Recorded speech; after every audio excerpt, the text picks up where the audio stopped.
da onde surge essa ideia, que na verdade é uma denominação, que nós podemos até pensar, e a Márcia Filósofa talvez ajude a pensar isso, o que faz com que uma denominação vire ou não um conceito? Né? Banalidade do mal é um conceito ou é simplesmente um modo que a Hannah Arendt escolheu para nomear um fenômeno muito comum no período nazista, e nós podemos fazer alguma, não total, mas alguma transposição para o período das ditaduras brasileiras, não é? Quando ela sugere que a banalidade do mal tem a ver com a paixão da instrumentalidade, vamos chamar assim. Quando ela analisa o julgamento, quando ela participa do julgamento do Eichmann, assiste o julgamento do Eichmann como jornalista, e sugere que ele não é um criminoso, assassino, como as pessoas gostariam, inclusive os sobreviventes dos campos, ou os familiares de pessoas assassinadas nos campos ficaram todos muito indignados com ela, quando ela diz que aquilo é o mal banal. E ela não diz isso dizendo, coitadinho, perdoem-no, ele não sabe o que faz. Não, não se trata disso. Ela está conceituando uma expressão do mal que foi, evidentemente, durante o nazismo, muito disseminada, porque é claro que muita gente entregou seus vizinhos, teve muita gente que escondeu seus vizinhos e depois sofreu com isso, mas muita gente dedurou, muita gente achou que era isso mesmo, que os judeus eram inferiores, estavam sujando a Europa, aquelas bobagens todas, né?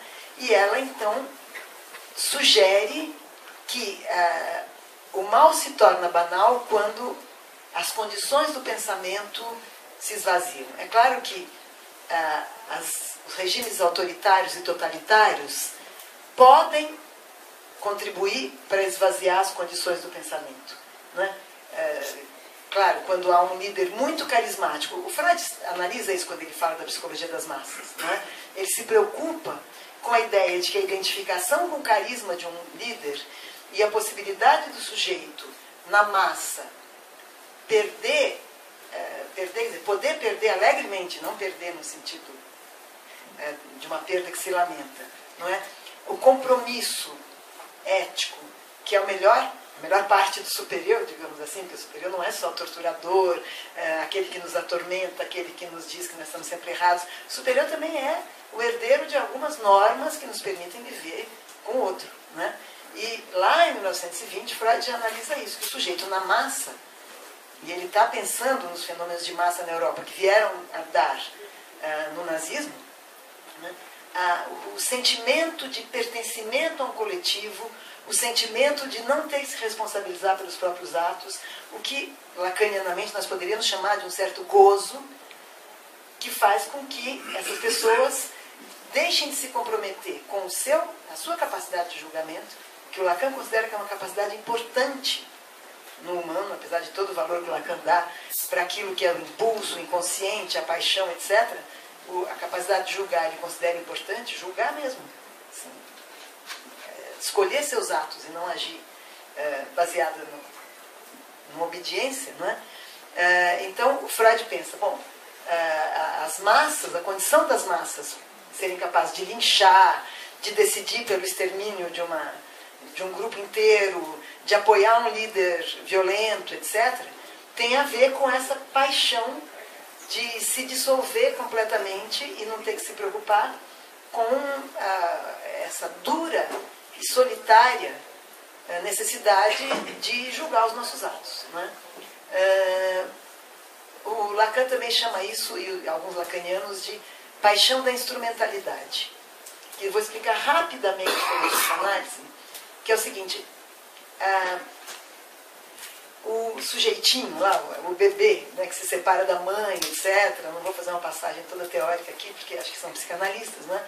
Mas ele se constitui como sujeito sempre numa espécie de pergunta para o outro, para o grande outro, que pode ser a condição simbólica, que no inconsciente é o grande outro materno, mas isso é inconsciente. Ele pode renovar a sua pergunta para o resto da vida, e essa pergunta permite, por exemplo, a transferência com o analista, não é? Que é, o que você quer de mim? O que você quer de mim é uma pergunta que contém muitas perguntas. O que você quer de mim para eu ser aquele que te completa? Para voltar então para o estágio que eu perdi com a castração. O que você quer de mim para eu não ter que sofrer a angústia das minhas decisões, de ser autor da minha decisão, e poder servir a você? O que você quer de mim para me livrar do duro dever de desejar? Em vez de eu ter que dar um destino para o meu desejo, eu faço o que você desejar. Né? Eu faço de você meu mestre. Isso, por exemplo, institui a transferência, só que cabe ao analista, pelo menos o analista com algum senso ético, permitir que o sujeito atravesse isso e termine uma análise dizendo: uai, o que eu vi nesse sujeito ou nessa mulher? Né? Como diz o Freud quando conheceu Einstein, é um pobre-diabo como todos nós. Né? Uma análise que não acaba assim não acabou bem. Uma análise que acaba com a pessoa achando ainda que o analista é melhor do que todo mundo, é um ser humano superior, não acabou bem. O atravessamento de uma análise tem que ser o atravessamento da transferência. Mas isso para voltar para a paixão da instrumentalidade, Hannah Arendt. Essa paixão, quer dizer, quando um outro se coloca nesse lugar, e evidentemente os tiranos se colocam nesse lugar, porque os tiranos nunca conseguem dominar só pela força. Eles só podem dominar uma sociedade inteira por muito tempo se eles conseguem algum tipo de adesão subjetiva. Pode ser que no final, na decadência, as grandes ditaduras, como foi aqui no caso do Brasil, né, reforcem a violência para manter o seu poder. Mas vocês sabem que no começo o golpe militar brasileiro foi muito apoiado pela população. Não é? E o AI-5 também foi muito apoiado pela população, foi o endurecimento do golpe. E muita gente, claro, as torturas eram escondidas, mas quando vinham boatos de que havia tortura, muita gente dizia, mas também, né, olha o que eles fizeram. Então, a paixão da instrumentalidade é essa que faz com que o sujeito, em primeiro lugar, como as massas freudianas, sinta esse enorme gozo de se diluir na massa para não ter que tomar uma decisão por sua conta e risco, não é? E aí o que a massa fizer, ele vai atrás. Nós conhecemos esse gozo, um parênteses aqui. Ele não é necessariamente maligno, não é? Sair num bloco de carnaval, né, para quem gosta de dançar, é uma delícia, você se dissolve na massa. Mas você não está seguindo necessariamente uma lei moral. Você está só se divertindo por sua conta e risco. É diferente quando você vai e o líder fala: agora vamos todos queimar a casa dos judeus. Vamos! Isso é a paixão da instrumentalidade aliada à banalidade do mal. Se dissolver na massa é o gozo. Não é necessariamente mal. Mas se você abre mão do seu juízo, que sempre te implica, que sempre te deixa em dúvida, que sempre pode te arriscar para seguir a massa, aí é o que a Hannah Arendt chamou da paixão da instrumentalidade, e aí é que se criam as condições propícias para esse vazio de pensamento, para essa ausência de pensamento. Não é? E aí é que se instaura a banalidade do mal. É interessante pensar na ausência de pensamento. Você me dá uns toques para o tempo, porque dá para falar 20 ou 15 ou... Enfim. É interessante pensar na ausência de pensamento, porque, por exemplo, existe uma denominação popular, vocês já devem ter ouvido muitas vezes, para o cara que é violento. Às vezes os outros falam assim: ele é muito ignorante, né? Ou partiu para a ignorância. Não é? É exatamente isso, quer dizer, é aquele que não pensa. É aquele que não se responsabiliza pela sua posição diante do outro, digamos, até pela sua castração, pela sua inclusão na lei. É uma forma de ignorância, não no sentido da ignorância como oposto da erudição. Senão, só os eruditos têm ética? Nem por isso. Né? Mas como condição da não violência. Né? A ignorância como condição possível da violência. Né? Então vou fazer uma passagem, dar um pulo bem grande, só para falar um pouquinho, já que o Caio mencionou a Comissão da Verdade, e pensando na paixão da instrumentalidade, nesse prazer de dizer eu estou a serviço de um outro, que esse prazer não apenas nos libera do duro dever de julgar os nossos atos, mas também nos põe numa espécie de gozo regressivo, quer dizer, eu faço o que o outro mandar, então o outro me ama. Isso as religiões fazem também, né? Não necessariamente para o mal, se bem que a gente sabe o que o cristianismo fez com os mouros, por exemplo. Quer dizer, também é difícil que religiões, em nome da fé cega, não acabem sendo cruéis também. Mas aqui, durante a ditadura, me interessou muito quando eu escutei muitos e muitos relatos de pessoas torturadas, entender o que é a paixão do torturador. Não é? Porque uma coisa é o sujeito que interroga o outro e que acredita de fato que aquele outro é um terrorista. Vamos tentar suspender o julgamento momentaneamente e pensar de boa fé. Um cara que está ali na polícia, no exército, e que acha que os governos militares estão fazendo bem, que aquele terrorista veio para jogar bombas e ameaçar as pessoas, e que ele acha mesmo que ele pode prender e que ele tem que falar quem são os seus. Vamos pensar num agente que está de boa fé ali. Um pouco difícil, mas a gente pode imaginar, fazer exercício de imaginação. Né? Esse agente que está de boa fé, ele tem que interrogar esse outro que já está submetido a ele, que já tem uma desigualdade que não permite muita boa fé você aceitar essa desigualdade de condições. Um está amarrado, vai estar preso durante sabe-se lá quanto tempo, foi preso ilegalmente, a família não sabe onde ele está totalmente submetido a você. E você acredita que em nome do bem você tem que extrair uma confissão do outro. Você vai até onde? Né? Até onde vai o torturador? Ele vai até onde ele puder, e alguns mataram as pessoas. Né? E o que eu queria entender, inclusive, que é muito difícil para mim, eu acho que eu falaria em tortura. Eu não sei até que ponto eu aguentaria dor física. Eu gostaria de entender o que acontece no psiquismo desses que aguentam a tortura até a morte. Eu não consigo entender. Claro que a partir de um certo ponto, o sujeito já está tão confuso, desnorteado, semi-desmaiado, etc., que aí ele já não está mais julgando. Mas tem um momento que o cara decide, eu vou entregar ou não vou entregar? E esses que decidem não entregar, eu perdoaria todos os que entregaram, menos os que foram lá entregar antes da hora, né? Tipo Cabancel, esses traidores. Eu perdoaria todos os que entregaram e tentaria entender o que acontece com os que não delatam. Né? Mas, no caso do torturador, se trata exatamente disso, a paixão da instrumentalidade. Eu estou fazendo isso em nome de uma causa maior, eu estou cumprindo ordens, ou seja, eu não me responsabilizo pelos meus atos. Ao mesmo tempo, a paixão da instrumentalidade cede lugar a um gozo, que é o gozo sádico. Esse gozo sádico, toda criança conhece. A criança que, de repente, abre a barriga do gato para ver o que tem lá dentro. É curiosidade e é também esse prazer do poder de ter um corpo mais frágil sob o seu domínio. Em geral, um animal, criança que bate no irmãozinho ainda muito pequeno. Mas faz parte da formação libidinal do humano passar por essa fase sádico-anal. Outra coisa é você se fixar nela. E outra coisa ainda, e é essa que nos interessa como banalidade do mal, é você estar submetido a uma ordem que favorece isso. Ou mais que favorece, que premia. Né? Uma ordem que te pede isso. Faça em nome do bem. Né? Essa é a condição da alienação das massas, essa é a condição do gozo do torturador, e essa pode ser a condição... a gente nunca pode saber o que a gente faria.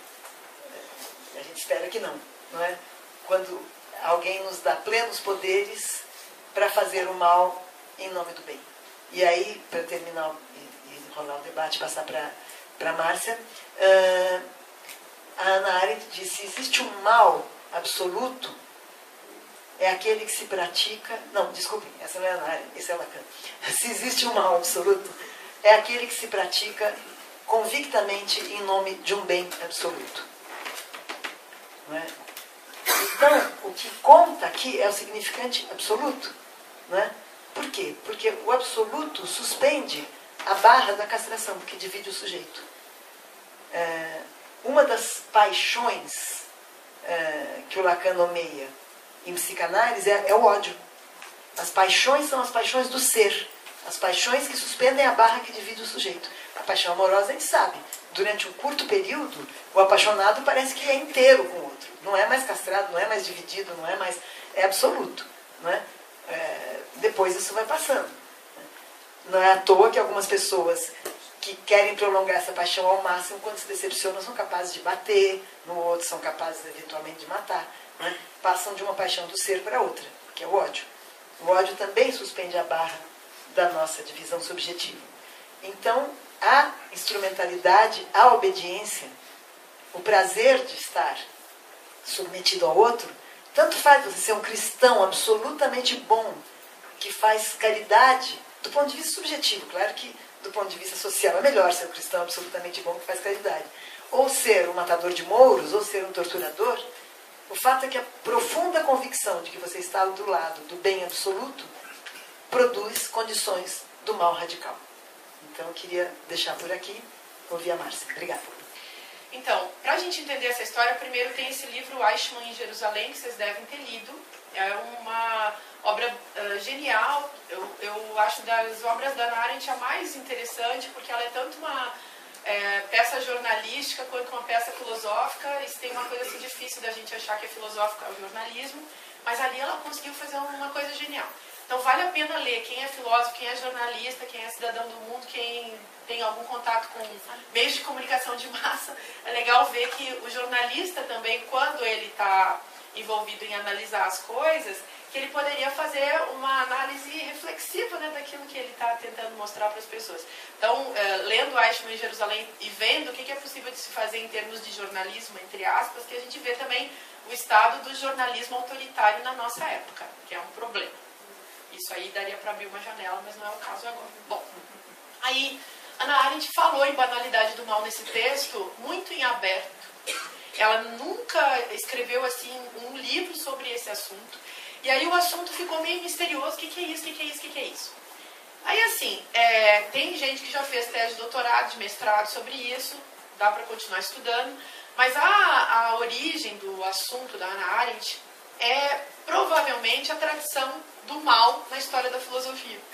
E esse é um problema da filosofia medieval. Se vocês forem ler, sei lá, Santo Agostinho é um problema, em São Tomás aparece. E sempre o mal é tratado na história da filosofia como um problema ou metafísico, o mal, enfim, que é cósmico, né? Eu sempre digo assim, por exemplo, você olha o litoral gaúcho e o litoral catarinense, ou o litoral carioca e o litoral paulista, e você vê que há um mal cósmico. O litoral gaúcho é muito feio. Tô brincando, mas é verdade. É um mal metafísico. Você deu o azar de ter. Mas, então tem essa coisa. Mas tô brincando com uma bobagem dessas, mas só pra gente também não ficar. Porque é sofrido esse assunto, gente. Não aí. Então, quando, sei lá, uma pessoa nasce, por exemplo, com uma questão genética que vai prejudicar a vida dela dentro de um determinado contexto, que pode prejudicar, mas, sei lá, nasci, sei lá, sem as pernas, ou, gente, eu comecei a pensar em palhaçada, sabe, tem gente que nasce sem cérebro, assim, tem gente que nasce realmente sem cérebro, mas tem gente que nasce com o cérebro, mas não funciona, né? Então, e eu lembrei agora mais de um monte de personalidades autoritárias na nossa época, enfim, coisas assim que a gente não vem ao caso agora, mas vamos pensando aí. E aí, o que seria o mal ético, o mal prático? Seria esse mal que advém da condição humana, das relações entre as pessoas que, inclusive nesse caso, não saberiam conviver com os males metafísicos. Então, sei lá, o preconceito que a gente pode ter em relação a uma pessoa que não está adequada a um padrão estético. Sei lá, essa pessoa que eu citei, por exemplo, que nasceu sem as pernas, ou que nasceu sem o cérebro. E aí, o que a gente pode fazer com isso? Então, o mal prático e ético seria aquilo que derivaria da condição humana, de uma habilidade humana. Alguns autores especulariam sobre a natureza humana capaz de fazer isso, enfim. O Kant escreveu um livro chamado A Religião nos Limites da Simples Razão, e ele fala da coisa chamada esse mal maligno, e ele fala que não existe esse mal maligno, e o mal maligno seria um mal em que surge, assim, esse mal em que não é um mal simplesmente, digamos assim, nem metafísico, nem um mal prático, mas um mal que seria tão destrutivo que ele seria diabólico. Então, o Kant escreve esse livro justamente no âmbito assim, de uma reflexão sobre a religião para tentar dizer que não existe a chance desse mal absoluto. Na história do mal em filosofia, esse mal, todo mal, na verdade, seria uma espécie de bem, porque eu faria o mal, ou o próprio Deus, quando criou o mundo com o mal dentro do mundo. E esse mal da condição humana, ou o mal da morte, por exemplo, da própria natureza, esse mal não seria um mal absoluto ou um mal radical, justamente porque, aí tem todas as especulações teológicas, né, porque a gente vê isso, Kant falando na tradição anterior também, esse mal não seria tão o mal, não seria um mal maligno, porque, ao fim e ao cabo, seria necessário para a própria constituição do mundo, a ontologia desse mundo do jeito que ele implica essa imperfeição, e essa imperfeição, então, tá bacana, faz parte, dá para justificar. Depois a gente pode voltar nisso e tentar elaborar de um jeito um pouco melhor, assim. Mas qual é a questão da Hannah Arendt? Ela vai na mesma linha do Kant e ela vai dizer que então não existe esse mal maligno. O mal banal seria justamente encontrarmos de repente com o Eichmann, todo mundo na maior expectativa lá no julgamento, achando que o cara vai ser um grande monstro perverso que vai dizer coisas terríveis, tipo, eu odiava os judeus, eu queria que eles morressem, que nunca tivessem existido. Quando o cara chega lá e diz assim, desculpa aí, gente, eu tava só querendo subir na carreira, que era o que ele falava. Eu sou um funcionário do regime, eu fiz o que havia de melhor, eu fui um funcionário exemplar. Sabe o funcionário modelo, assim, da firma, o funcionário padrão, o cara que vestiu a camiseta? Ele não tinha feito nada de errado, ele tinha vestido a camiseta, como muita gente. Só que ele estava, daí que ela também pegou, né? Quanta gente que deveria ter sido julgado que nem ele. Porque ele fez uma coisa muito ruim. Os judeus, em termos de vingança, precisavam até, ou desejaram promover em função da sua dor, em função de outras questões políticas que estavam em jogo, né? Então, o que a gente faz com o carrasco que detonou o nosso povo? Vamos olhar para ele e dizer assim, ai querido, por que você fez uma coisa dessa? Você estava bem naquela hora? Não dava, né? Tinha que condenar o cara.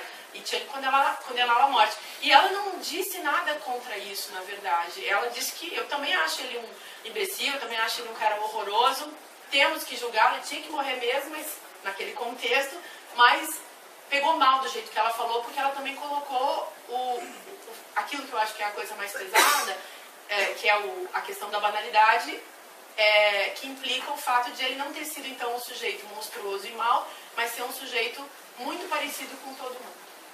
E isso que choca.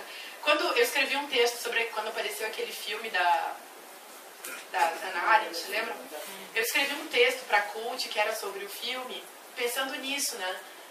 Nessa coisa da banalidade do mal. E eu me lembro que o Abrão Slavutsky, psicanalista lá de Porto Alegre, me escreveu um e-mail dizendo assim, Márcia, eu gosto muito de você, mas você não entendeu nada. Porque assim, tá errado isso que você está falando. O Eichmann era um monstro, sim. Ele era um tremendo paranoico, um perverso, isso e aquilo. Aí eu disse, bom, então eu acho que eu continuo certa naquilo que eu tinha entendido. Ele era um cara que era um perverso, era um paranoico, era tudo isso, só que nós somos os paranoicos e os perversos iguaizinhos a ele. Não é que o Eichmann era menos mal, é que a gente não é tão bom. Ou a gente não é bom de jeito nenhum. E aí, isso aí que eu acho que pegou mal para as pessoas, assim, quando ela escreveu esse texto, foi meio aterrador por conta de Eichmann ser um espelho do mundo. E a banalidade, eu escrevi esse livro, Filosofia Prática, e eu fiquei muito invocada com essa história da banalidade e fui pesquisar qual era a etimologia da palavra banal. Vocês já pararam para pensar o que é o banal? Nunca? Então, tem uma longa história, assim, mas banal era, tipo, aquilo que era comum que todo mundo usava. Então, vai lá na comunidade medieval, o dono lá das terras, o senhor feudal, ele era dono de tudo, e ele era não só dono das terras, mas ele era dono também das benfeitorias que poderiam ser usadas pelas pessoas. Então, por exemplo, o forno no qual todo mundo fazia o pão. Esse era um forno de uso banal. O sujeito ia lá, fazia o pão dele, e uma parte do pão ele deixava ele podia usar, todo mundo podia usar, mas uma parte daquilo ali tinha que ficar para o dono das terras e para o dono do meio de produção, esse que era o forno, por exemplo. Então, as ferramentas, os objetos, os utensílios, aquilo que podia ser usado por todo mundo, desde que pagasse um tantinho lá do aluguel, digamos, do arrendamento, né, dessa benfeitoria que podia ser usada. Então, na origem, o banal é aquilo que pode ser usado por todo mundo. Então, o mal banal, se a gente fosse fazer assim, buscar um aprofundamento na questão em termos do que é o próprio conceito, é esse mal que pode ser usado por todo mundo e que as pessoas usam. Aqui no Brasil, por exemplo, a gente diz assim, o poder corrompe. Isso pode ser usado por todo mundo para você se dar bem. Então, é o que a Maria Rita, citando Lacan, chamou de paixão da instrumentalidade, né?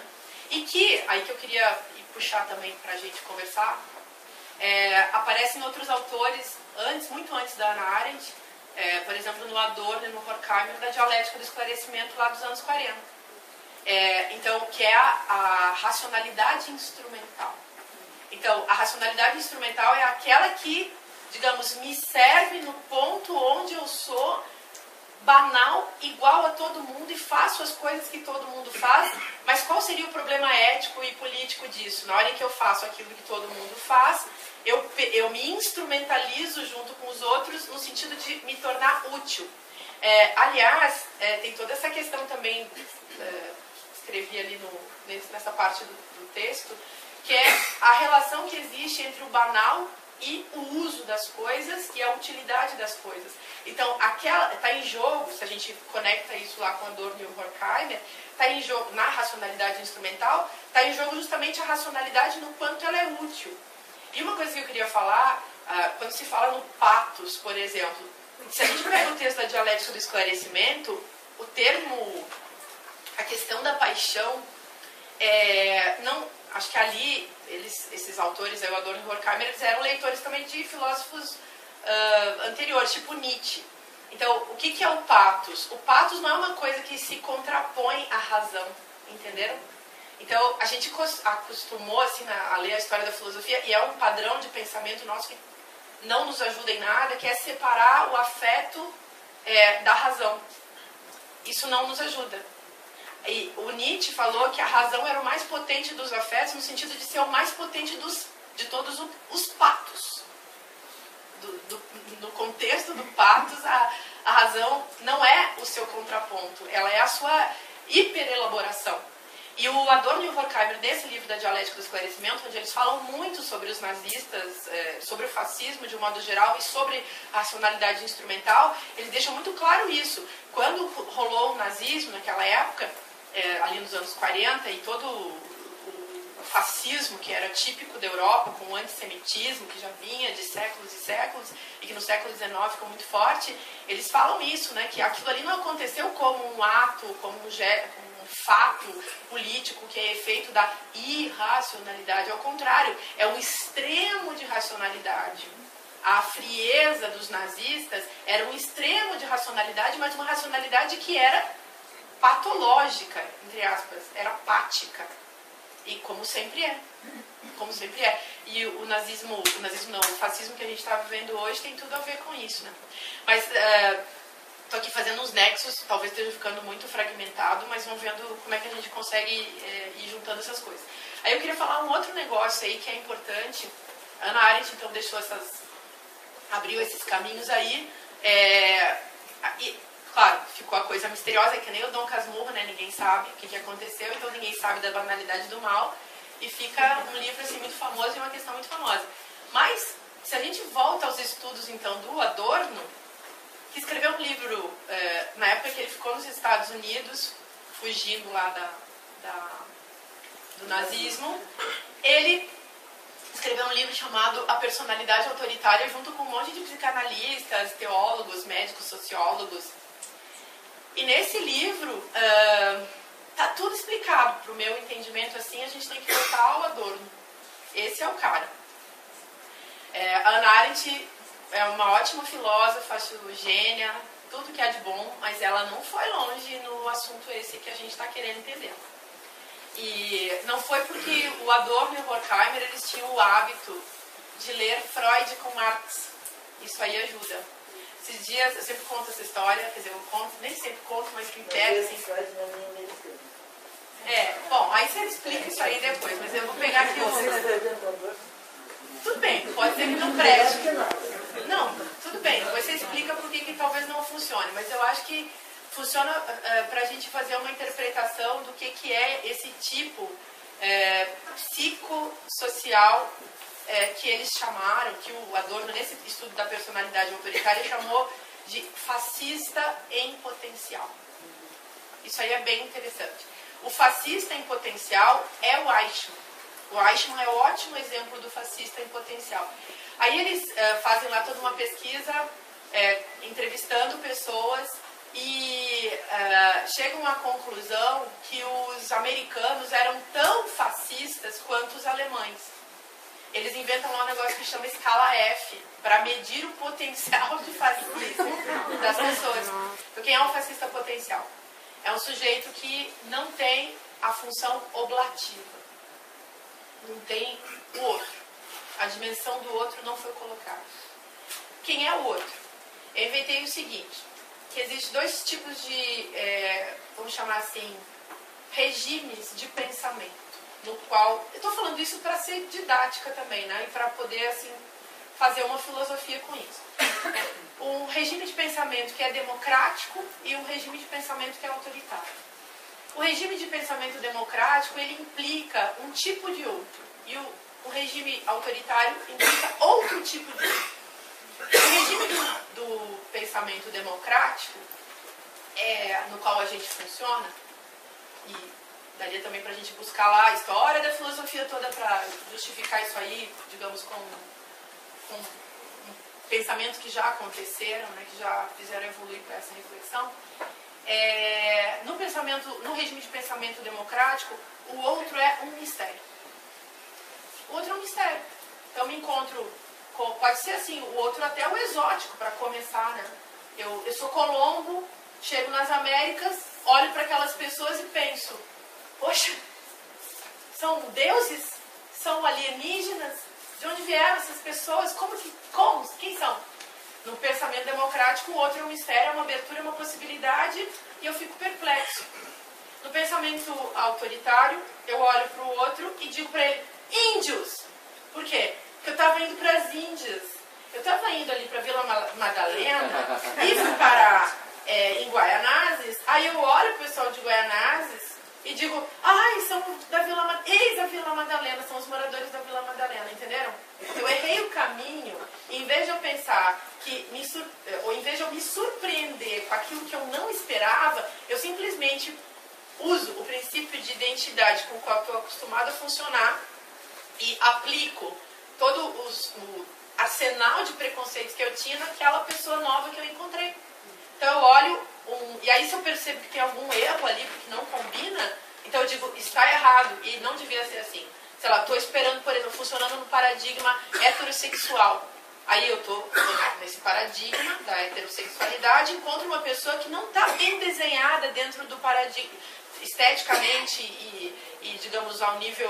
É sempre no nível estético, né? Por isso que o Adorno vai dizer que o fascismo, ele é sempre idiosincrático, né? É sempre estético. Então eu olho, não encaixo no padrão e eu trato assim. Os povos nativos brasileiros olharam para Colombo, Cortez, Sarragum, quem mais vocês quiserem, olharam para aqueles caras, olharam para Pedro Álvares Cabral, olharam e pensaram, serão deuses? São alienígenas? Quem são esses caras? E aí ficaram curiosos, tipo, como quem encontra assim. Já pensou? Eu me lembro quando eu era criança, um dia que eu estava na minha casa, lá no interior do Rio Grande do Sul, um lugar muito frio, e apareceu um pinguim no nosso quintal. Foi um negócio mágico, porque a gente ficava olhando aquele bicho que não era do nosso mundo, né? Era uma coisa muito louca, como que um pinguim tinha aparecido no nosso quintal. Isso é verdade, gente. Aconteceu mesmo. E aí, então era isso. Os índios olhavam para aqueles seres que apareceram ali. O Levi-Strauss disse que os povos nativos das Américas, do Brasil, tinham um negócio lindo chamado abertura ao outro. Que os idiotas, Todorov, aliás, chamou Colombo de idiota, né? O cara que é fechado dentro dele mesmo. Porque esses caras não conseguiam ter, quando eles olharam, eles não conseguiram pensar de outra maneira. Digamos, se a gente pensar dentro desses dois paradigmas, a gente já consegue entender alguma coisa. Só que eu estou muito angustiada com a filosofia que eu faço e a filosofia que se faz e com o mundo no qual a gente vive. E eu escrevi esse livro aí chamado Filosofia Prática, pensando nisso. O que é uma filosofia prática? É a ética, né? É uma ética que é uma política e que é uma estética ao mesmo tempo, mas é sobretudo assim, digamos assim, a tentativa de construir uma operação de reflexão sobre a vida que seja ao mesmo tempo uma ação. que não seja só uma explicação do mundo, mas como dizia aquele sábio alemão, seja também uma transformação do mundo, a partir de um processo de pensamento que é processo de linguagem, que é ao mesmo tempo ação. Aí eu fiquei pensando assim, a Hannah Arendt inventou esse negócio do vazio do pensamento e ela disse, o mundo está desse jeito porque a gente não pensa. Aí eu pensei, mas não é só porque a gente não pensa, é porque a gente também não age, então a gente vive também um vazio da ação, uma pseudo-ação, como dizia o Adorno, e a gente vive também um vazio do afeto, né? Um vazio da emoção. Então, a nossa cultura é uma cultura que cultua a emoção e enlouquece em torno de emoções, busca, né, se sentir sempre excitada, fissurada, drogada, ensandecida. Tudo tem que ser muito emocionante, muito sensacional. E, ao mesmo tempo, tudo isso, quer dizer, vamos chamar assim, entre aspas, a colonização desse espaço todo, que é o espaço do pensar, do falar, do agir, do construir, do criar, enfim. A colonização disso tudo impede que a gente tenha uma vida que seja outra, que seja diferente. E a gente embarca cada vez mais nesse funcionamento fascista de ser, né, que nega o outro. Aí eu pensei assim, eu queria fazer uma filosofia prática, escrevi esse livro, botei lá um monte de pergunta, mas esses dias me surgiu um negócio que eu chamei, que eu denominei na forma de uma pergunta, que para mim funciona como um operador prático do pensamento, que é um desafio, ao mesmo tempo, ao nível de um experimento, um crucis, que é como que a gente faz para conversar com um fascista. Então, eu fiz até um texto esses dias e botei no blog, leiam lá depois no blog, no portal da CUT, eu tenho um blog, e esse texto lá, é assim, como conversar com um fascista. Aí, pergunta que pode parecer estúpida. Aí eu pensei, fazendo a tentativa de construir uma filosofia do diálogo, sendo que filosofia é sobretudo o diálogo, e a grande contribuição da filosofia para a nossa cultura, ao meu ver, é o diálogo. Eu pensei, poxa vida, assim, cá entre nós, a conversa sempre vai ser um complemento, né? Dificilmente a gente pense muito diferente uns dos outros. Sei lá, todo mundo aqui estudou, aí Maria Rita fala um negócio, eu falo outro negócio, assim, meio que complementa. Aí pode ter umas divergências, mas elas são sempre ao nível das vírgulas, dos estudos, assim, sei lá, ela vai dizer, não, o Adorno não leu direito Freud, leu Freud meio precário, aí tá, não faz mal nenhum, bacana. Aí eu vou dizer, a Hannah Arendt também não aprofundou muito isso, mas não faz mal porque o Adorno já tinha aprofundado. Aí a gente vai, assim, construindo um negócio, assim, vamos ficando todos muito inteligentes e muito cultos, e todo mundo, pô, que bacana, essa pessoa sabe tudo. Aí a gente fica assim, pois é, sei tudo, fiz tese, doutorado, pós-doutorado. Aí todos nós morremos, assim, na nossa lápide, né, foi um grande pensador burguês. Aí eu pensei assim, o grande desafio é a gente falar com quem não tem a menor chance de falar com a gente. Aí a gente vai chegar no diálogo, aquele negócio lá que Sócrates e Platão ficavam exercitando. Falar com alguém que não vai ser complemento, entendeu? Como que faz, em outras palavras, para perfurar a blindagem, o muro de concreto da personalidade autoritária.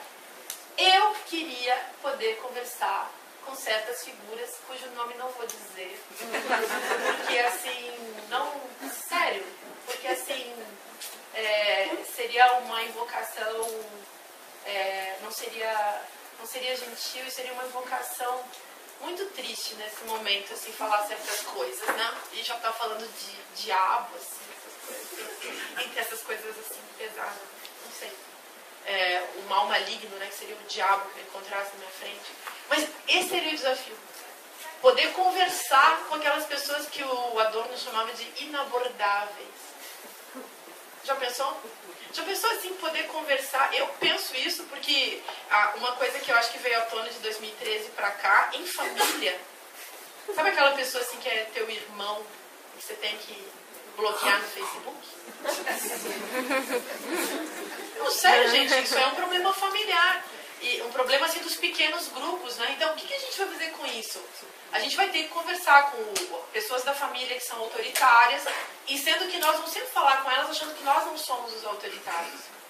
E aí, hoje em dia, por exemplo, tem grupos de pessoas com os quais a gente pode até se identificar e que de repente nós nos identificamos porque achamos que esse é o lado certo das coisas, mas esse lado certo das coisas continua apenas no mesmo esquema de complementação. A gente está falando sempre entre iguais. E o desafio de transformação implica, então, encontrar essa alteridade radical, não tratá-la como um monstro, da mesma maneira como nós somos tratados. Eu fico pensando assim, se eu sou, sei lá, indígena, eu tenho que poder falar com o ruralista. Só que tem uma vantagem aí, que se eu estou operando num paradigma de pensamento democrático, aberto ao outro, talvez seja eu que consiga desenvolver essa tecnologia de conversação. Claro, se o cara tiver uma arma na minha frente e tentar me matar, é óbvio que eu estou autorizado a matá-lo. É óbvio que eu estou autorizado a me defender. Não estou querendo dizer que a gente deva, assim, dar ao espaço, não é um papo desse nível. Mas eu fico preocupada como que a gente pode, numa cultura, construir essa operação dialógica que possa, no presente e no futuro, construir um outro jeito da gente viver uns com os outros, né? Acho que esse negócio aí pode ser o caminho. E aí, só para fechar essa história, aí eu falei assim, quem sabe a gente faz um exercício de 3 tempos, né? Eu pensei, um tempo. Isso aí dá para fazer em casa, dá para fazer com as crianças, os professores deveriam ensinar nas escolas, a gente poderia tentar ensinar na cultura contemporânea. Claro que tem que criar também umas certas condições para que isso aconteça. Por exemplo, se nós não pudermos conversar, porque estamos cheios de telefones celulares, televisões e coisas assim, shopping center e vitrine, né? Aí vai ser difícil. A gente tem que criar umas mínimas condições físicas para que os diálogos possam acontecer, né?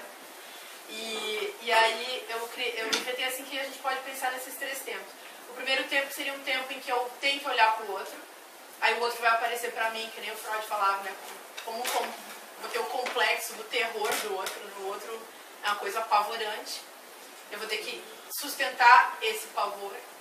No segundo momento eu vou poder descobrir que, de repente, esse pavor que o outro me causa, eu também causo nele. Sabe quando você vai matar uma barata? Você pensa o tanto que a barata está assustada que você está matando ela? E é isso. Só que a gente tem a inteligência, suponhamos, né? A gente supõe que a gente tem uma inteligência que a barata não tem. Da mesma maneira, né, que o paranoico acha que sabe mais que a gente. Pensem só, eu também sou o paranoico que penso que sei mais que o outro. Isso que é um momento, assim, tempo difícil de ficar, de experimentar. E aí, eu pensei assim, e no terceiro momento é a insistência e a resistência. Então, o diálogo como resistência. Vou continuar tentando conversar até o fim. Até a gente ter que entrar mesmo numa luta de guerrilha armada. Antes da guerrilha armada, a gente vai tentar o diálogo. Talvez o diálogo seja um momento de guerrilha assim, muito bom da gente produzir no atual estágio, sendo que a gente está vivendo uma cultura de informação, né, uma cultura de comunicação, em que as guerras se travam nesse contexto. Talvez a gente devesse insistir nessa coisa, só que a gente não está sabendo fazer isso. E estamos sendo minados justamente por uma cultura de informação.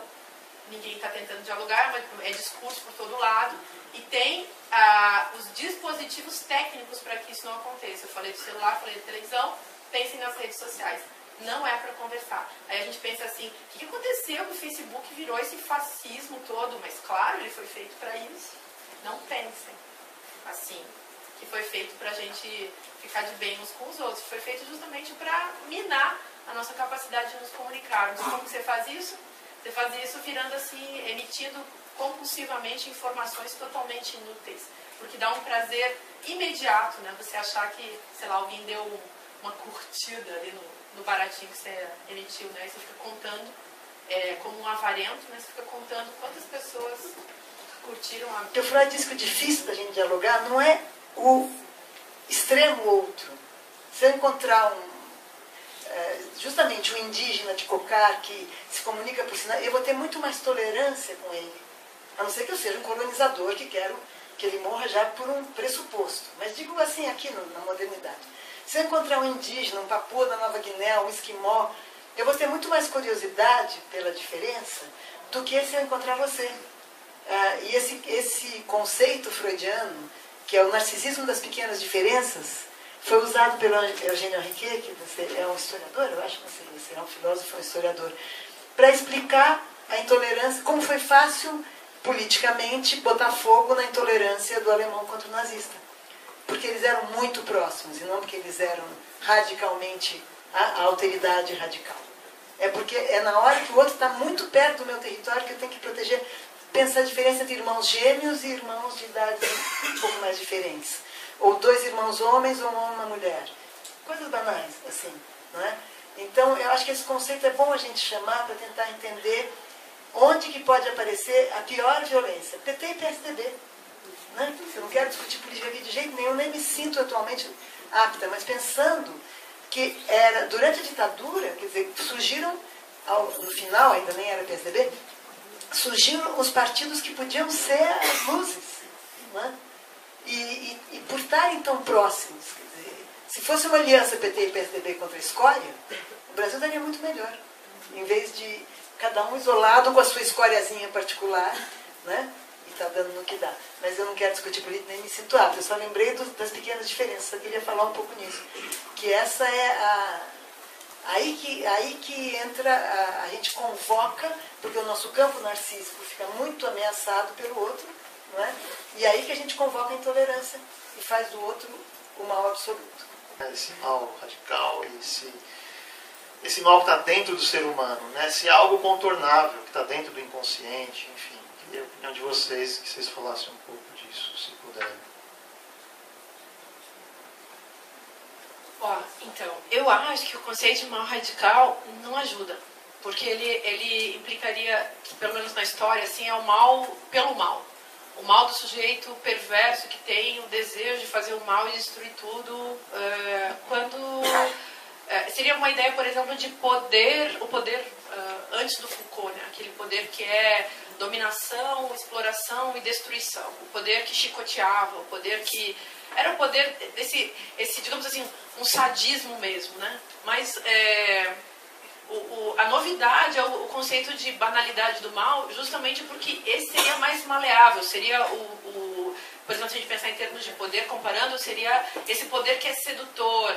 Então, você já concorda com o sistema capitalista, com a dominação masculina, porque é tudo assim muito suave, é tudo muito tranquilo, não faz mal nenhum ser escravo, eu não preciso mais decidir se eu vou ser um escravo voluntariamente, porque naturalmente eu já sou, pois eu já ganhei os mimos todos do consumismo, por exemplo. Não? Eu fui mimado pelo consumismo, então eu tenho lá as minhas roupinhas, o meu carrinho, a minha decoração, eu estou todo tranquilo, porque a vida já se resolveu para mim dentro desse contexto, entendem isso? Então eu acho que essa banalidade do mal, então em nome disso, em nome das coisas mais estúpidas, eu faço as coisas mais odientas, que era o caso do Eichmann, ele só queria subir na carreira, gente. Vocês já viram aquelas... Uma vez eu lembro de uma mulher que ela matou a colega. Vocês lembram? Ela assassinou uma colega numa disputa, assim, porque ela queria o cargo da mulher. As pessoas fazem isso. Matam uma pessoa por dinheiro, matam, sei lá, ou se vendem porque, enfim, queriam subir na carreira, como o Eichmann estava fazendo. O que tinha de mal? Todo mundo quer subir na carreira. Quem é que podia julgar uma pessoa no nosso contexto por querer subir na carreira? Aí, a psicanálise é interessante nesse contexto, assim como leitura desse tipo de subjetividade, porque aparece o tema do inconsciente. Sei lá, estou lembrando agora, por exemplo, do Tolstói, da morte de Ivan Ilitch. Um sujeito que era um juiz que queria subir na carreira. Ele o Ivan Ilitch é um típico fascista, né? Um fascista em potencial, e era um sujeito assim, esvaziado de pensamento, esvaziado de emoção, esvaziado de ação, repetitivo, e ele acaba morrendo de uma ferida que vem de dentro, um negócio assim que ninguém nunca entendeu o que era. O Tolstói explora isso justamente para mostrar aquela pessoa que não estava sendo vitimada pela maldade, pelo ressentimento, pelo ódio que ela pudesse ter, querendo destruir os outros. Não, ela estava sendo vitimada apenas por ser uma pessoa banal, um homem comum, por ser um imbecil vendido para... Não era nem para o sistema, porque ele não estava nem pensando no sistema. Ele era vendido assim para o imediato, para a decoraçãozinha da sala. Sabe aquele negócio de a casa bem decorada, a gente assim, todo mundo bem vestido, aí depois a gente vai num restaurante bacana, toma nosso espumante numa taça de cristal, essas coisas todas que a gente tem esse lado, né? O lado bobo que todo mundo tem. Que a miçanga que encantou, o espelhinho que encantou o nativo, cheio dos ouros. Ele gostava dessa... Era estético. É isso que é o mal banal, sabe? De repente você ser convencido por essas coisas e ter perdido de vista o simbólico, de repente os valores, de repente os valores mais altos sociais, valores políticos, tudo isso. Sei o que Maria Rita vai achar disso. Não, esse trecho que você leu é muito literário, não é? Então não dá para fazer um julgamento como se fosse... E me parece que aí o sujeito está se deparando com seus pesadelos. Então, uma coisa é dizer, não, o mal está dentro de mim. Outra coisa é eu achar que se eu tive um pesadelo horroroso, enfim, na hora que você acorda, você está livre daquilo. É uma criança, não sei se dá para comentar muito, é literário, não teria muitos comentários a fazer, mas ao mesmo tempo não é um mal radical. Certamente isso é o inconsciente. Né? O inconsciente de vez em quando nos assombra de uma maneira tal que você quer sair, quer tirar de dentro de você, mas de dentro de você só sai se você sair junto. Né? Não tem essa divisão. Mas eu tinha pensado uma outra coisa sobre o mal radical, que agora por causa do inconsciente eu esqueci. Talvez daqui a pouco eu fale. Não, porque é claro, quer dizer, a maior condição de se praticar o mal radical é você estar convicto que você está praticando em nome do bem. Né? Não tem nada pior do que você dar a um sujeito, em qualquer regime, plenos poderes de praticar o bem. Sejam os cristãos nas cruzadas, sejam os torturadores na ditadura. Né? Crentes de que, alguns sim estavam mesmo crentes, outros não, eram cínicos ou uns perversos mesmo, mas não necessariamente o torturador tem que ter uma estrutura perversa. Estrutura, no sentido mesmo psicanalítico. E aí, por isso que lembrei que quando você falou de bons e maus antes, na sua outra fala, o Lacan tem uma dessas frases geniais. O Lacan pode ser um chato de galocha, mas ele tem umas frases que dão conta de um monte de coisa. E uma das frases dele, quando ele está discutindo, inclusive, a nova forma da sociedade de psicanálise que ele quer criar, né, que não deu certo, mas não faz mal, ele diz, eu não acredito em pessoas, eu acredito em dispositivos. E isso é fundamental. Se o dispositivo for perverso, tá bom, tem alguns santos que realmente preferem ser expulsos ou morrer torturados do que praticar o perverso. Mas se o dispositivo der margem ao autoritarismo, se o dispositivo exigir personalismos, vaidades desenfreadas e competições desleais, qualquer um de nós pode estar, digamos, pervertido por ele. A coisa mais difícil, eu não participo de nenhuma instituição psicanalítica, mas é um problema meu, mas a coisa mais difícil, se você cria uma instituição, seja o que for, é você criar um dispositivo que permita, ou que só permita, extrair o melhor das pessoas. O pior é garantido. O que você tem que tentar é garantir o melhor. Né? É extrair o melhor, porque o pior vai aparecer. Em todos nós.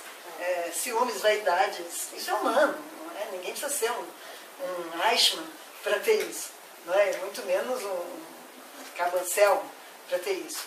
O pior vai aparecer. O que a ditadura fez, né, o que as ditaduras fazem, é instituir um dispositivo em que sujeitos comuns viram torturadores.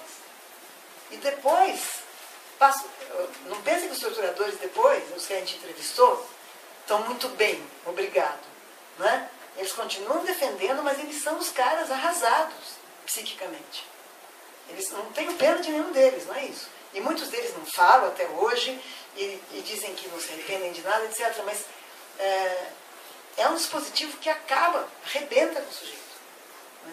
Então a gente tem que pensar em dispositivos que barrem o pior, porque o pior mora em nós, em qualquer um de nós. Né? Barrem o pior. Eu me lembro de um paciente que me contou uma situação banal de infância, que ele estava num jogo de futebol, que o outro deu uma canelada nele, que daí o outro, ele deu uma rasteira, o outro caiu e ele se viu chutando o outro.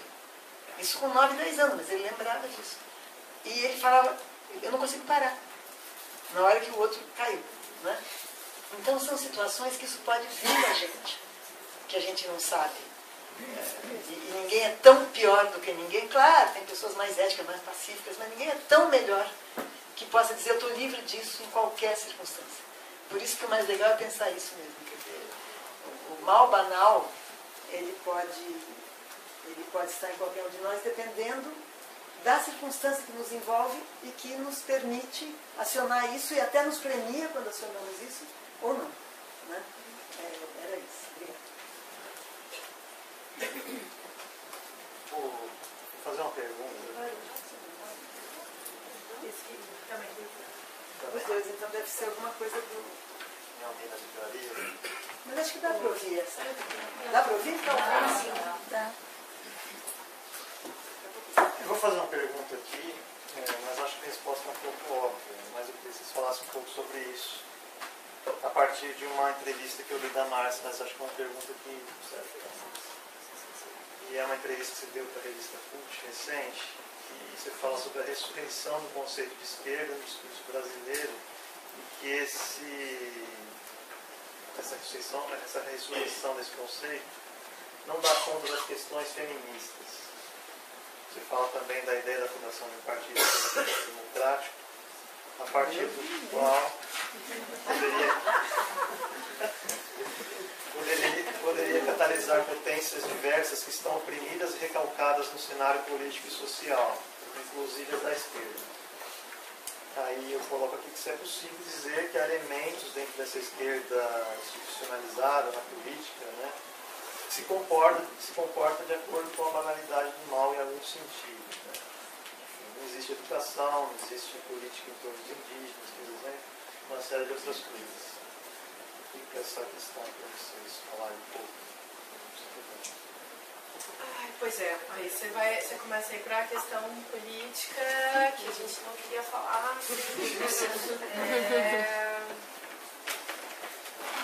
O que dizer disso?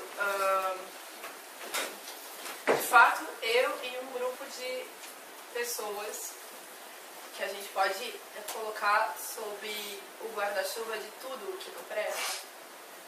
Sabe, lembra dessa frase? Tudo que não presta, daquele deputado do Rio Grande do Sul, mais votado. Estou falando do Rio Grande do Sul. Falou isso aí num discurso contra os índios. Exatamente. Tudo que não presta. Então a gente resolveu fazer, eu e mais um monte de gente que é tudo que não presta, mulheres, LGBTs, e o resto que não presta, tudo isso, pobre, enfim, todo mundo quer tudo que não presta, a gente vai fazer um partido.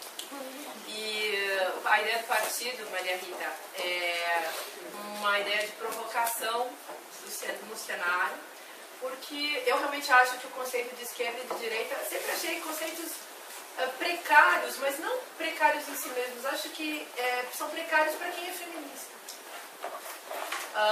É claro que o feminismo, ele sempre vai ser de esquerda, mas dentro da própria esquerda, o feminismo fica sempre numa posição subalterna.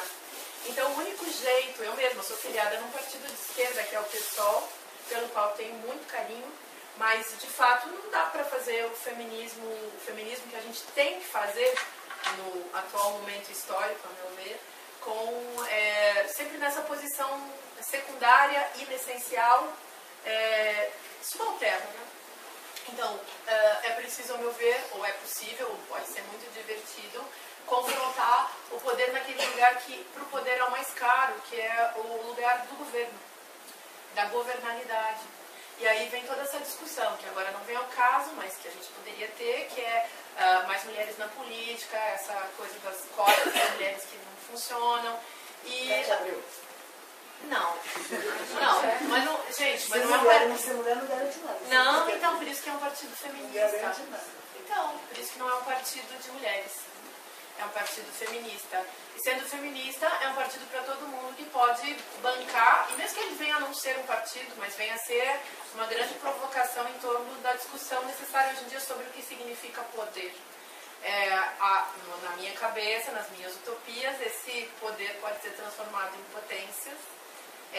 Pode ser um grande movimento na contramão do institucional, instituindo outras formas de relação entre as pessoas, em que a questão política vem à tona com força, né? A política que vem sendo destruída assim, a pauladas, né, pelos autoritarismos que, enfim, sempre voltam à tona no contexto social. E a ideia assim, de um poder que é criativo dele mesmo, né? Um poder que é autopoético. Eu penso o feminismo como uma ético-política, em que a alteridade cria a voz, essa alteridade que é a alteridade justamente produzida pelo próprio sistema para poder destruir o outro. E eu penso que essa heteromarcação que você sofreu pode revidar com força. Eu mesma nunca gostei nem de partido, e eu nunca gostei nem de dizer que eu sou mulher, nunca disse. Por isso mesmo que eu acho que eu fui fazer nunca tive crises com a coisa de fazer filosofia no meio de um monte de homem, porque eu nunca me achei mulher, eu nunca me vi como diferente. Mas quando eu fui fazer televisão, por exemplo, eu percebi que eu era marcada como mulher, e eu pensei, o único jeito de ser mulher nesse mundo sem sofrer é sendo feminista. Assim, sério, porque qual a vantagem de ser mulher, ou pra que ser mulher? Eu nunca me identifiquei com essa coisa. Mas eu comecei a ser mulher na hora em que eu pensei, sou feminista. É o único momento assim que eu digo sou mulher numa boa. Porque eu acho que essa marcação tem que ser politizada. Se ela não for politizada, você fica sempre naquela posição heteronormativa, subalterna, tendo que bancar alguma coisa que de repente não tem nada a ver com você, né? Sei lá, sabe essa heterodenominação mulher lá. E aí, eu costumava, aliás, numa época assim que esse processo foi todo forjado muito internamente, nesse questionamento todo. Eu nunca dizia que eu era mulher. Por exemplo, eu ia fazer uma palestra para mulheres no Dia Internacional da Mulher e dizer, gente, eu vim aqui vestida de mulher hoje falar para vocês que são mulheres. A gente me combinou que a gente é mulher e vim vestida de mulher. Mas eu falava constantemente que eu era uma girafa, um ornitorrinco, um afrodita, um monte de coisa assim. Até que eu fui percebendo que, na verdade, essa nomeação negativa de alguma coisa era sempre para provocar uma cena, e agora eu estou dizendo que eu sou mulher. Sou mulher porque sou feminista. E eu acho que o feminismo, como ético-política, pode realmente quebrar esse dispositivo habitual do poder, lançando um outro dispositivo, que não sou burra, né? De não saber que é isso. Mas acho que pode ser democrático, pode ser um processo interessante para muita gente, e acho que os homens, assim, as pessoas que se autodenominam ou foram heteromarcadas como homens, se elas conseguirem conversar dentro desse barato ético-político que é ecofeminista, trabalhista, eu acho que pode todo mundo entrar no nosso partido, vai ser uma grande farra contra o autoritarismo vigente. Assim, no nível de uma política como festa, né? Como alegria, como revolução alegre. Então, é esse barato, assim. Eu acredito nisso, até porque se eu não acreditar nisso, se eu não acreditar em alguma coisa, se eu não inventar um negócio na minha cabeça, assim, eu estou inventando isso porque a vida está insuportável, assim, e eu acho que a depressão é política. Vocês não acham? Você não acha, Maria Rita? Eu não li teu livro sobre o tempo e o cão, mas não sei se você desenvolveu alguma ideia nessa linha, mas assim, por que tanta depressão? Provavelmente porque esse mundo está insuportável. Por que ele está insuportável? Porque está politicamente insuportável. E aí as pessoas todas massacradas dentro de um paradigma de servidão consumista, capitalista.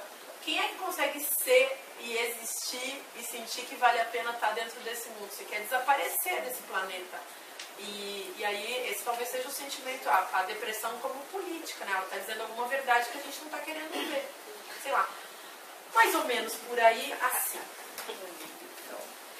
Não, concordo com várias coisas. Eu fiz a brincadeira com a Kátia Abreu, a provocação, né? Porque, claro... Como conversar com Kátia Abreu? Eu não acho que o feminismo radical seria... Não, tá, os homens não são melhores que nós, mas nós também não somos melhores que vocês. Bom, né? Na verdade, esse é o feminismo radical. Eu sou muito feminista, quer dizer. Queer, né? É totalmente queer, gente, porque são teatro, né? Tem de mulher. Quer dizer, o problema também são os dispositivos, de novo, de poder. Por isso que eu joguei aí essa figura abominável em Kátia Abreu. Né? Por ela matava todos os indígenas, que são esses seres inúteis que estão atrapalhando o progresso. Vamos voltar ao canibalismo. Sendo mulher. Mas ela ia ser... Enfim, então por isso que eu provoquei, mas só para pensar. Eu me lembro, olha, há muito tempo atrás. Eu estava fazendo uma viagem para o interior do Maranhão e teve uma cidade que, por uma razão que eu não me lembro mais qual era, a gente foi parar na casa do prefeito. A gente almoçou na casa do prefeito, mas não é porque a gente era espinha de calcanhar sujo, mas aconteceu alguma coisa que a gente conhecia alguém, a gente foi almoçar na casa dele. E aí aquele almoço, né? E surgiu algum assunto muito cifrado, isso era ditadura, né? Sobre corrupção, sobre meter a mão. Né? E a mulher do prefeito dizia, mas o que a gente pode fazer? A gente tem necessidades. Né? Então, os filhos, a gente querem coisas. Quer dizer, ali tinha essa, claro, no sistema nordestino, arcaico, 70, interior e ditadura, juntando tudo, claro que essa mulher também, num certo sentido, era uma oprimida. Mas ela era também, e muitas vezes nas tragédias shakespearianas, tem essa mulher que é a Lady Macbeth, né? Que vem dizer, ó, ela não tem poder, mas ela empodera o seu homem e vem dizer, ó, mete a mão aí porque eu quero. Né? Então, nesse sentido, assim, mulheres e homens estão oprimidos numa situação, é claro que os homens têm mais poder, é claro que mulheres foram muito mais oprimidas até o feminismo, mas nem se compara, antes e depois a gente teve a maior sorte, né, Márcia, de nascer numa época, não posso dizer, sorte, graças ao feminismo histórico. Sim, de nascer aí, desde o 19, desde aquelas malucas sufragistas, e passando pelas malucas queimadoras de sutiã e tudo mais, a gente teve uma sorte incrível de nascer nessa geração. E mais nossas filhas ainda na geração pós-feminista, que nem, veja bem, a minha filha nem se dá conta. Assim como mulher é feminina, é bonita e tanto faz para ela. É muito bacana ver isso. Né? Mas acho que a questão do Laércio, já esqueci qual era a questão. Sobre a esquerda, então. Voltando, concordo com a Márcia também, a questão do dispositivo. Quer dizer, e eu também acho o PSOL um baita partido bacana.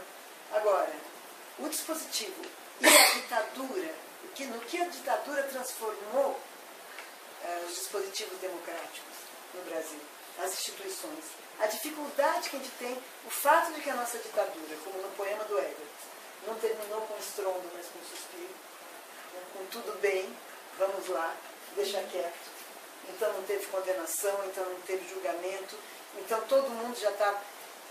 Vocês devem lembrar, quem tem perto de 50 ou mais de 60 aqui, que no finzinho da ditadura, no momento da abertura, ainda teve aqueles dois malucos, e não foi ideia só deles, a Comissão da Unidade, que tentaram jogar a bomba no Rio Centro. Era um show que já era a abertura, era 82. Teórica ainda era Figueiredo, mas era 82. Era um show maravilhoso que era para ser. Né? Com todos aqueles músicos que exilaram, voltaram. E aqueles malucos, o capitão e o sargento, foram levar uma bomba, trancaram por fora o estádio inteiro. Quer dizer que a maioria das pessoas ia morrer pisoteada. Eles iam jogar uma bomba na casa de força, ia ter um estrondo, ia acabar a luz, e ia ser um massacre. Foi um acidente, a casa de força explodiu. Né? Ia matar uma parte da juventude de estudantes de esquerda. Quer dizer, isso é o que é o mal que está instalado no dispositivo. E se Deus existe, ele fez um gol de mão naquela hora, que a bomba explodiu no carro, no colo do sargento que ia jogar. O sargento morreu. Não vou dizer que eu morro de dó, apesar de ser um ser humano, não é? O capitão que fez o inquérito, fez o relatório mostrando o que tinha acontecido, foi afastado, e daí saiu um relatório oficial dizendo que foi um acidente, que era uma explosão. Como a bomba esmigalhou, não tinha mais bomba, foi uma explosão que aconteceu com o carro, foi um inquérito completamente falso, ninguém foi punido, como nunca nenhum torturador foi punido no Brasil, não é? Resultado, para falar ainda de dispositivos, o Brasil, que é o único país que teve ditadura na América Latina, que anistiou seus torturadores, é o único país em que as polícias militares matam mais do que mataram durante a ditadura. E matam mais, só que não matam a gente. Né? Matam os negros, os pobres. Eu ponho a luta de classe na frente da luta feminista, embora eu seja feminista. Eu acho que sem igualdade, no sentido mesmo da emancipação, para nós mulheres também não tem muito refúgio. Porque o ruim é você saber que você vive numa sociedade em que o seu igual, que mora num outro bairro, vai ser torturado pela polícia se ele for pego por engano. Não é se ele for pego assaltando. Você pode dizer, bom, mas então, né, tem o pessoal que fala, mas mereceu, né? Isso Isso dizia no tempo da ditadura também, mas também o que ele estava fazendo. Né? Então eu poria, assim, politicamente, eu acho que são posições muito irmãs e muito complementares, mas o meu interesse pela igualdade de condições, não é igualdade, os regimes comunistas fizeram uma coisa horrorosa, tentaram promover uma igualdade de todo mundo tem que ser igual, vestir igual, pensar igual. Isso é um horror, isso é totalitarismo. Estou pensando em igualdade de oportunidades, que é a única que interessa pra gente. Né? Então, a igualdade de oportunidades, para mim, e aí tem a ver com a diferença de classe, onde você nasceu, como é que você nasceu, etc., está na frente está na frente no sentido de que onde eu vejo mais barbaridades acontecendo. Não é que pobres são mais importantes do que mulheres. É onde eu vejo mais barbaridade, é onde me dói mais. Né? Que é na desigualdade das oportunidades. Né? Mas acho que aí a luta feminista vai junto. Hoje eu acho que onde a gente está é muito fácil ser mulher. É difícil continuar sendo ser mulher na periferia. Por isso que a luta de classes tem que vir junto. Né? Para a gente é muito fácil e até... Eu percebi na minha trajetória, vou te falar, Marcelo, talvez eu era jornalista. Eu estudei psicologia, mas eu fui jornalista durante muito tempo. Então eu não estava na filosofia, não sei o que. Saí da casa dos meus pais, como todo mundo na época saía para morar em comunidade, né? E eu gostava muito de escrever, eu falei, eu não quero ser psicóloga de empresa, aquelas coisas que podia ser na época, psicóloga de fazer teste cognitivo, e nem queria ser psicanalista, nem sabia o que era isso na época, com 21, 22 anos. Então eu bati na redação do jornal que tinha na esquina da minha casa e falei, eu quero escrever. E quando entrei na redação, o que aconteceu? Só tinha homens na redação. Então eu poderia dizer, então eu fui oprimido. Não, eu fui beneficiado. Porque eles acharam ótimo ter uma mocinha na redação. E não é porque eles ficaram me assediando, nem me passando a mão na bunda, não era isso. Eu fui muito respeitada, mas eu acho que eu tive enormes oportunidades nos jornais porque tinha poucas mulheres. Tinha algum paternalismo, tinha alguma simpatia. Podia ter, eventualmente, alguma cantada, mas não era isso que importava. Então, ser mulher num mundo em que tinha pouco lugar para as mulheres, em alguns lugares, no meu caso, me beneficiou. Então, eu não posso dizer que, sendo mulher, eu fui mais oprimida. Talvez, se eu fosse um rapaz de 22 anos, que entra lá, que não sabia o que era um texto jornalístico, porque daí o editor me falou, então vai ver tal filme e escreve um texto. Eu fui ver tal filme e escrevi um texto e ele falou, tem boas ideias, mas isso é um texto acadêmico. Isso é um trabalho de faculdade, eu vou te ensinar como é que faz isso, virar um texto jornalístico. E me ensinou. Ele faria a mesma coisa se fosse um rapaz? Não sei. E não é porque ele estava me cantando, é porque ele foi mais paternalista.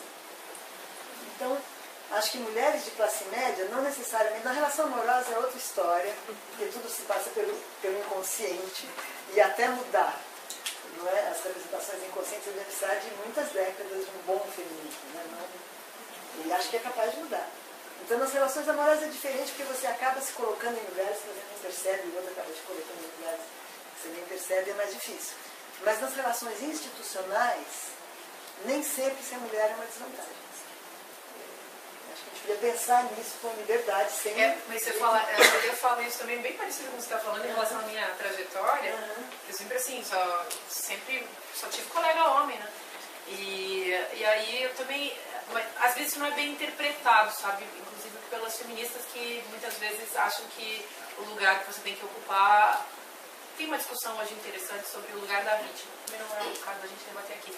Mas eu queria... tem. Mas um negócio só, gente. O feminismo atual, até recomendo um livro. Tem muitos livros interessantes, mas tem um que andei lendo que, para quem não sabe nada de feminismo, é genial. Chama Feminismo e Política, é da Flávia Biroli, do Luiz Felipe Miguel, saiu pela Boitempo. Saiu ano passado, um negócio ou agora, não sei. Eu li esses dias e achei um livro ótimo, porque fala de todas as feministas, as tendências feministas, é muito didático, explica tudo, é muito bom. E um negócio assim, só para vocês saberem, o feminismo contemporâneo, pós-Judith Butler, o feminismo queer, é um feminismo que não é mais... As feministas contemporâneas, elas tomam cuidado de não fazer isso que a gente chama de feminismo mainstream, que é o feminismo branca, professora universitária, burguesa, sei lá, essas merdas todas. Tá.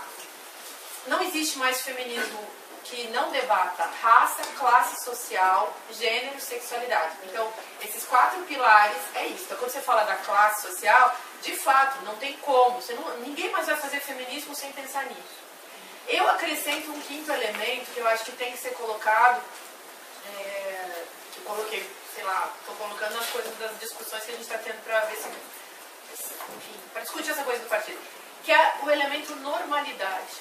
Eu acho também que é um padrão assim, de pensamento e de ação que tem que ser posto em cena, além de classe social, raça, gênero, sexo.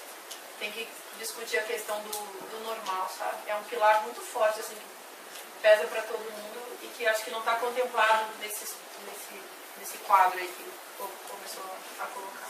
Você não acha que talvez, eu concordo totalmente que o elemento normalidade ou não normalidade tem que estar presente na política. Mas eu fico meio chateada de ver que o mercado às vezes tenta dar conta disso. O mercado diz, nós temos roupa e moda para... Você pode... Se surgir o tipo mais exótico e mais fora do padrão, né? E juntar o suficiente para ser uma tendência de consumo, o debate dá conta. É um dispositivo, né? Por isso criaram os contradispositivos. O contra-poder, a contra-educação, a contra-consciência. Eu vou abrir agora para o público. Vamos fazer de 3 em 3? A gente falou tanto, só para dar mais tempo. Eu escrevi um livro, agora eu lembrei, ó. Eu escrevi um livro que chama... Não, enquanto vocês vão pensando as perguntas, eu escrevi um livro que eu disse, esse livro é um dispositivo, lembrei desse negócio. Chama Filosofia Prática, Filosofia em Comum. E eu coloquei subtítulo assim, Filosofia em Comum para ler junto. E o povo, muita gente achou que era um livro tipo fácil. Ele era um livro simples, mas não acho que ele fosse fácil. E ninguém entendeu, eu acho, a ideia do dispositivo. Mas teve um povo que entendeu. O para ler junto era com hífen, então era colado. Eu tenho uma amiga que ela é dentista, ela trabalha como é que chama? No presídio. E ela, assim, gosta muito de ler e tal, e ela sempre estava vendo o que os presos liam. E ela disse que era muito comum ver no pátio do presídio os presos lendo esse livro, Filosofia em Comum. O para ler junto, eles tinham entendido o que era ler em grupo. É um lê, o outro escuta e se conversa em torno do livro. O livro como dispositivo nessa história. E eu acho que a gente podia criar mais esse tipo de coisa, sabe? Que é, na verdade, dispositivo de junção das pessoas. Pode ser a coisa mais simples, para criar pequenos grupos ou para criar grandes grupos. Nesse sentido, um partido pode ser um dispositivo, um contrapartido, né? E um compartido. Eu acho. Eu estou pensando nessa linha. Esquerda, direita. 2. Vamos fazer 3 perguntas. Cada um faz, vocês faz uma e depois elas respondem. Eu gosto mesmo? Tá bom. Mas pelo que eu entendi, não se bate. Não se bate. Pelo que eu entendi, acho que o diabo hoje passou a ser não o outro, né? O diabo está aqui. Pelo que eu entendi.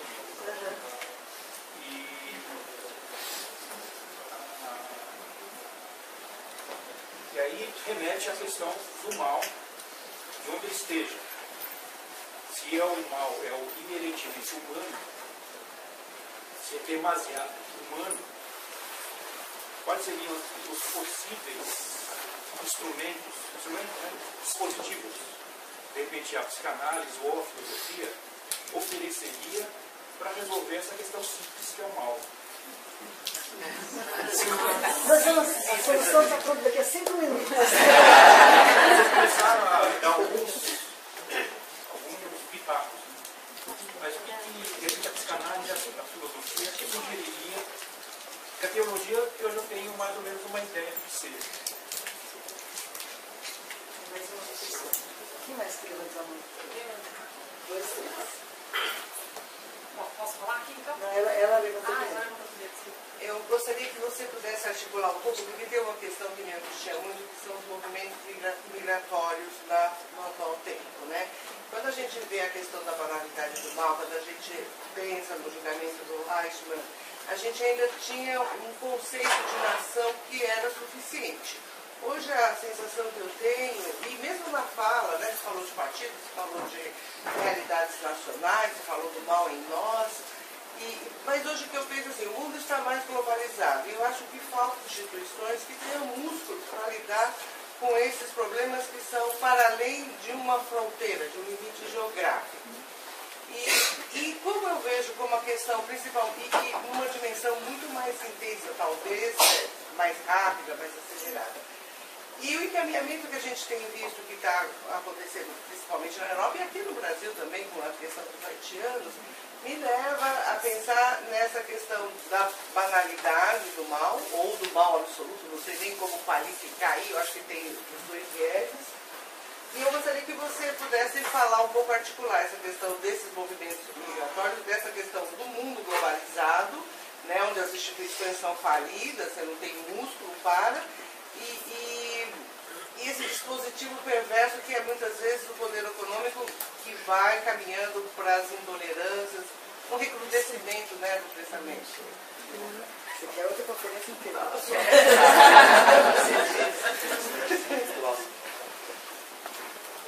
No meu caso, eu sou jornalista, não sou nada teórica, e a pergunta que eu vou fazer é mais para tentar prestar o serviço que todos nós no meio da linha dele.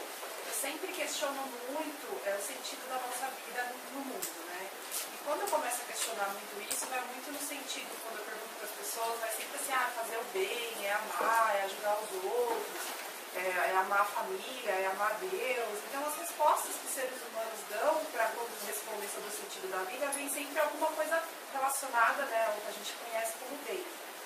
E aí eu começo a achar, então eu sou uma pessoa boa, porque tudo que eu faço na minha vida é voltado para fazer o bem, para ajudar, E aí eu queria que vocês interpretem, como vocês interpretam isso? Se o ser humano, quando ele responde o sentido da vida, parece que dentro dele tem uma coisa voltada para o bem, que é o que a gente conhece como bem. Mas aí tem todos esses confrontos que vocês fizeram aqui no fundo, que é o bem, né? Nós somos pessoas boas mesmo. Eu queria que vocês comentassem isso, né? Se o ser humano, por essência, seria bom ou não, e o que seria esse mal que o Michael comentou aí, né? De a gente, no fundo, a gente não é bom coisa nenhuma, né? A gente tá aqui. Então, eu queria que vocês comentassem isso. Deu para entender, não sei. Claro. Agora eu perdi a dele, foi mais. O que é a psicanálise e a filosofia? Psicanálise. O que é a psicanálise e a filosofia? Bom, a Márcia fala da filosofia. A psicanálise, eu posso dizer que o que a psicanálise oferece é análise.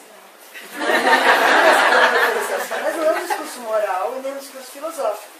É um dispositivo de transformação, não vou dizer de cura, mas de transformação subjetiva. Me parece, eu vou contar uma história de um amigo meu que é junguiano, vocês veem como eu sou tolerante, tem um grande amigo.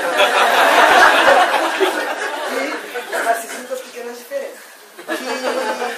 Que foi convidado, ele entende muito de música, teatro, etc. E numa prefeitura Maluf, ele foi convidado para ocupar um cargo no Teatro Municipal.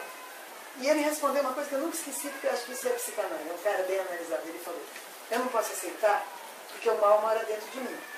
E eu não posso aceitar nenhuma incumbência em que eu possa fazer aliança entre outro mal e esse que mora dentro de mim. Muito obrigada. E não aceitou. Assim, eu falei, gente, isso eu não soubesse. Porque o normal é dizer, eu vou porque eu lá vou conseguir, eu não sou corrupto, eu não sou... Ele falou, não aceito, eu não quero chamar esse mal. Tudo bem, teve uma resposta provocativa também. Mas acho que o que a psicanálise pode fazer é que cada sujeito saiba isso que esse meu amigo sabe. Senão é melhor que ninguém não se mete em situações que vão tirar de você o pior. Não é? Porque ele vai vir. Situações de desigualdade, de possibilidade de abuso. Essa coisa, o poder corrompe, não é uma brincadeirinha.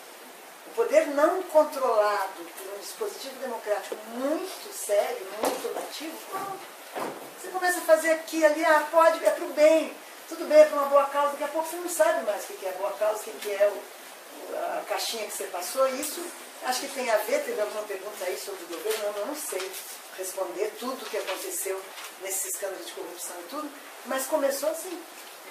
Para a gente conseguir governar, precisa molhar a mão de não sei quem, senão não consegue, o Brasil já é ingovernável. Teria que fazer uma conferência inteira sobre as barbáries todas que acontecem ao longo de toda a história do Brasil, que foram passando em branco.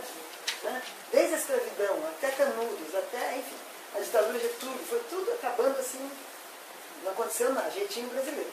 Né? Então, não temos dispositivo para isso, mas dá para criar ainda. Né? Você vai falando, Márcia, porque daí tem mais perguntas interessantes que agora eu me prendi na dele e perdi o que eu ia dizer sobre as outras. Eu tenho uma tremenda de uma encrenca com esse tipo de pergunta que você fez, por exemplo, sabe? Que é uma pergunta assim, soluções. Ó, o mundo vai acabar. Vai mesmo. Nós somos um bando de primatas mal resolvidos. Acho que enfrentar os narcisismos micro e macroestruturais é um bom negócio. Não tem teologia que dê conta, filosofia que dê conta, psicanálise que dê conta. Então, baixar assim, a guarda e deixar a vida rolar, acho que é um bom negócio. Com mais respeito pelas outras pessoas que existem, pode ser um negócio. Como eu faço filosofia, eu acho que a grande contribuição daquele negócio que eu estou tentando fazer é colocar diálogo no mundo, então eu estou investindo na coisa do diálogo. Faço aí desde que eu me entendo por jeito. Então, vamos falar com as pessoas. Eu já falei com todo mundo, mas eu também tenho os meus limites.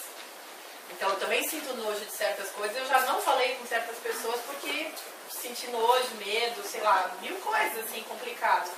Eu acho que esse enlace entre filosofia e psicanálise é muito bom para a nossa época, mas eu acho que eu penso assim, filosofia com psicanálise, filosofia com feminismo, filosofia com, enfim, teologia, filosofia com sociologia, quer dizer, a gente tentar produzir encontros, bons encontros. Mas para mim está muito certo assim, que esse mundo vai explodir, tecnicamente falando, né?